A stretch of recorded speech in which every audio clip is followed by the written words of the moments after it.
नमस्ते दोस्तों। आज मैं आपको एक ऐसी कहानी सुनाने जा रही हूँ जो आपको रोमांचित कर देगी और जिसमें एक गहरी सीख छिपी है। इस कहानी की घटनाएं इतनी दिलचस्प हैं कि आप इसे आखिर तक सुनना चाहेंगे। तो आइए शुरू करते हैं। दोस्तों, मेरा नाम रेखा है और मैंने बैंकिंग में डिप्लोमा किया है। अब मैं 29 साल की हूँ और एक गृहिणी के रूप में अपना जीवन बिता रही हूँ। मैं छत्तीसगढ़ के एक छोटे से गांव से हूँ और मेरी शादी विकास से हुई है, जिसकी उम्र 33 साल है। विकास शहर में फलों का थोक व्यापार करता है। वह बागानों से फल खरीदकर बाजारों में सप्लाई करता है।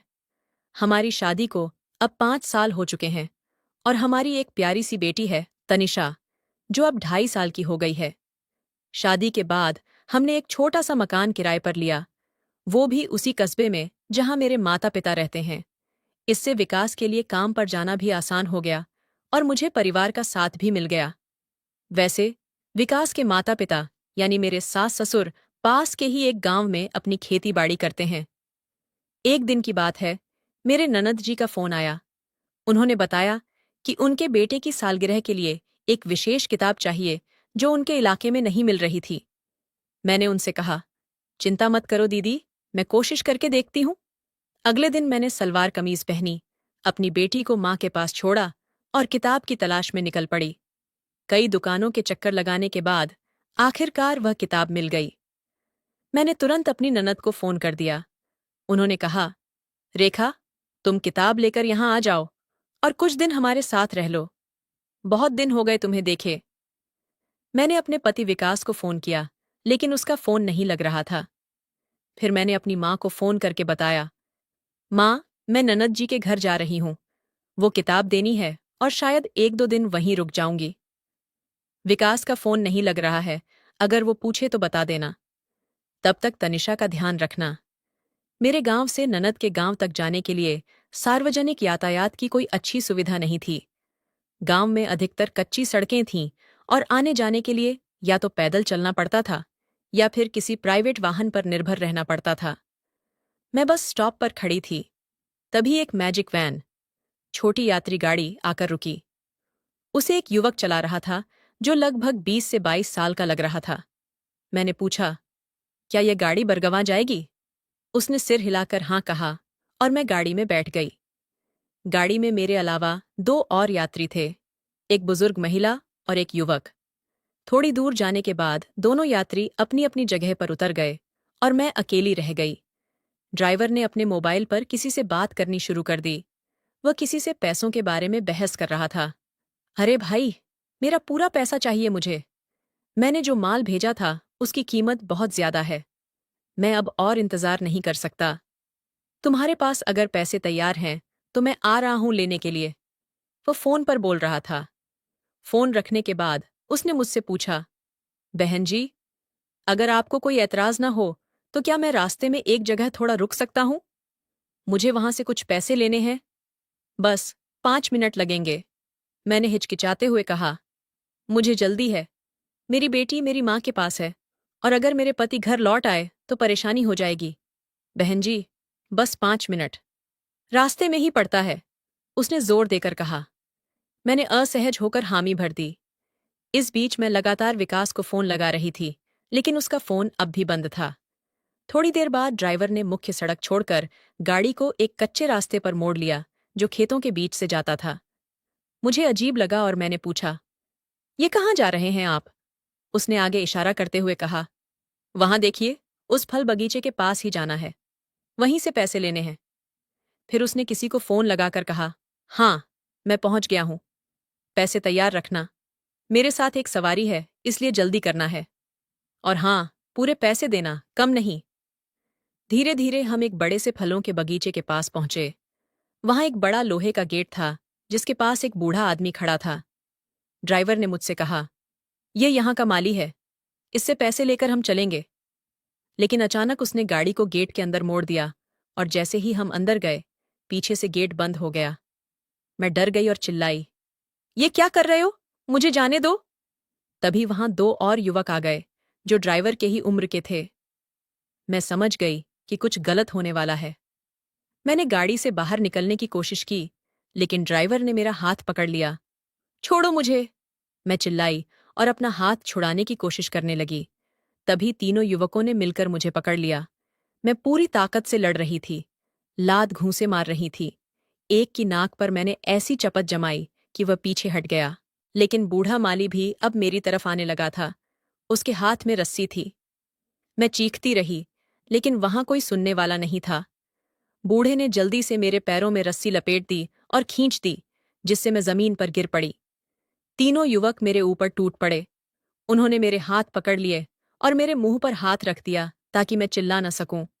मैंने अपने आप को बचाने के लिए जोर लगाया, लेकिन चारों मिलकर मेरी एक न चलने दे रहे थे। फिर बूढ़े ने मेरे हाथों को भी बांध दिया। ड्राइवर ने एक थप्पड़ मारकर कहा, चुप रह, वरना मार डालेंगे। मैंने पूरे दम से कोशिश की, लेकिन चारों ने मिलकर मुझे पूरी तरह से काबू कर लिया था। मैंने आंखें बंद कर लीं और सोचने लगी कि अब क्या होगा। इतने में वहां एक और नौजवान आ गया। उसने सीटी बजाते हुए कहा, वाह सुमित भाई, क्या कमाल का इंतजाम किया है आज। तुम्हारी पसंद हमेशा जबरदस्त रहती है यार। इस बात से मुझे पता चला कि मैजिक वैन चलाने वाले का नाम सुमित था। वह मेरे पास आकर झुका और कान में फुसफुसाया, देखो, अब हमारी बात मानना ही बेहतर है। बस कुछ घंटे की बात है, फिर मैं तुम्हें तुम्हारे गांव के रास्ते पर छोड़ दूंगा जहां तुम कहोगी। यहां कोई देखने सुनने वाला नहीं है। ज्यादा हंगामा मत करो, वरना हम और सख्त हो जाएंगे। मेरे विरोध करने के बावजूद उन्होंने मुझे खींचकर एक कमरे में ले गए। कमरा अंधेरा था और वहां एक गंदी सी चटाई बिछी थी। पहले तो ड्राइवर सुमित ने अंदर आकर मेरे साथ जबरदस्ती की। वो ऐसा कर रहा था जैसे कितने दिनों से भूखा हो। मैं रो रही थी, चिल्ला रही थी, लेकिन कोई फायदा नहीं हुआ।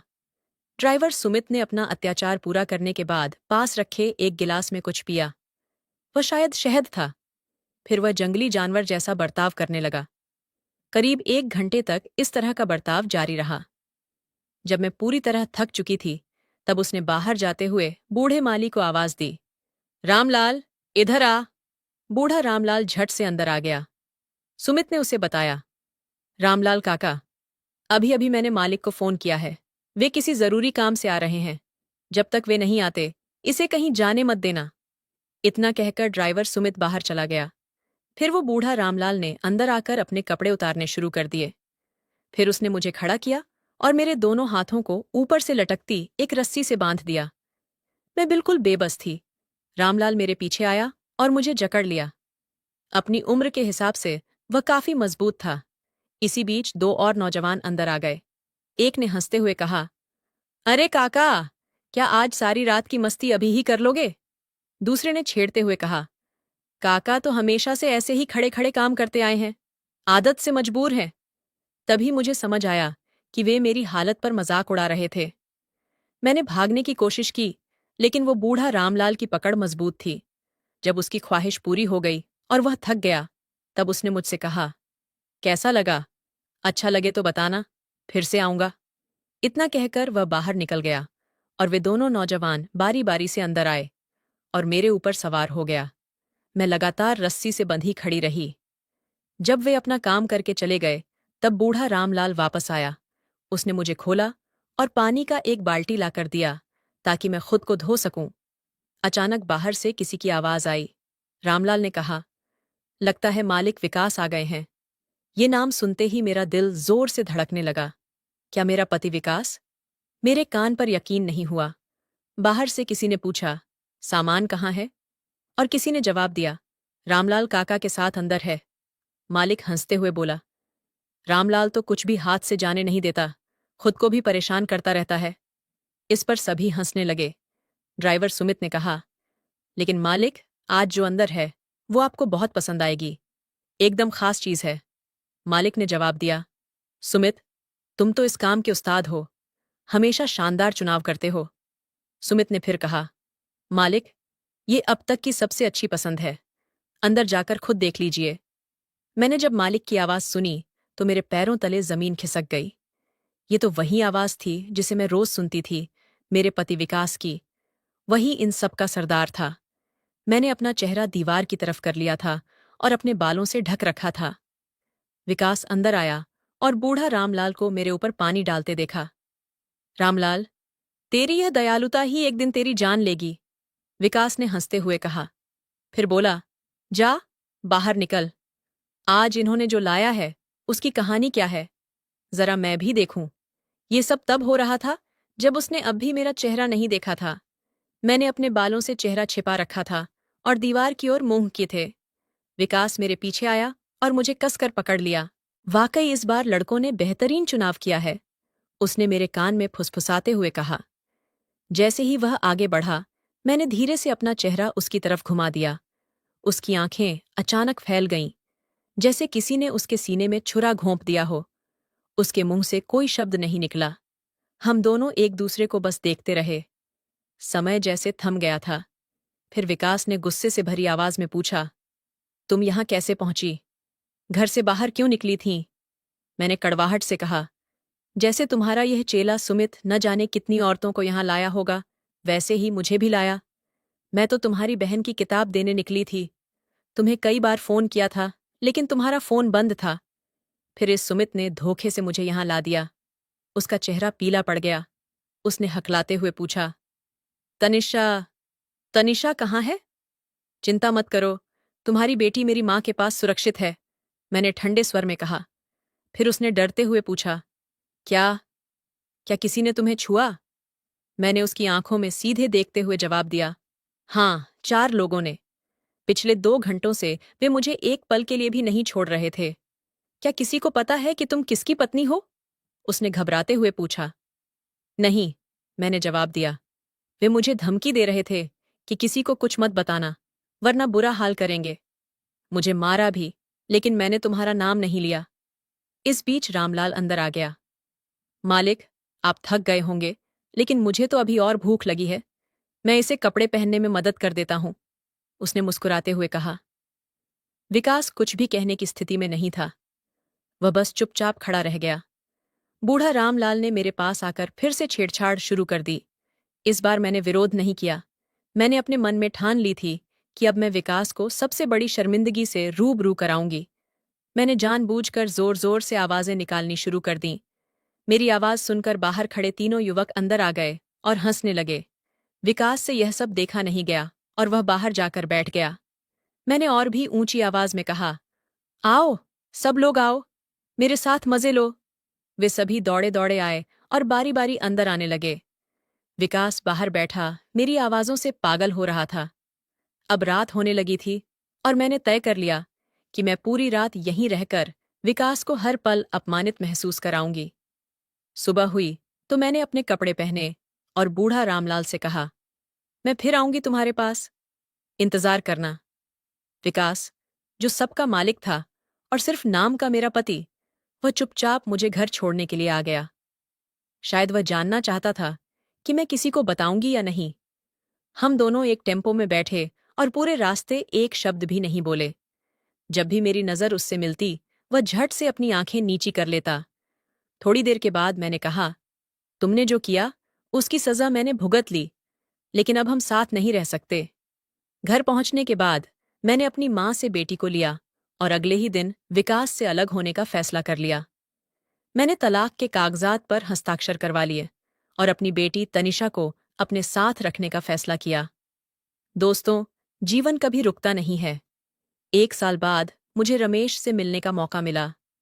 वह एक सम्मानित शिक्षक हैं जो गुजरात में काम करते हैं। उनकी पहली पत्नी का कैंसर से निधन हो चुका था और उन्हें अपने 2 बच्चों की परवरिश के लिए एक साथी की जरूरत थी। हमने एक दूसरे को समझा और फिर शादी कर ली। अब मैं अपनी बेटी तनिषा और रमेश के दोनों बच्चों के साथ गुजरात में रहती हूँ। मेरी जिंदगी में अब प्यार, सम्मान और सुकून है। आज मैं अपने अतीत को पीछे छोड़कर एक नई कहानी लिख रही हूँ, लेकिन जिंदगी की किताब में अभी कई और कहानियां लिखी जानी बाकी हैं और शायद उनमें से कुछ मैं आपको फिर कभी सुनाऊंगी। दोस्तों, आपको यह कहानी कैसी लगी? अगर आपको यह पसंद आई हो तो अपने विचार हमें जरूर बताइए। और हाँ, अगली कहानी के लिए हमारे साथ बने रहें। आप सभी का दिल से धन्यवाद।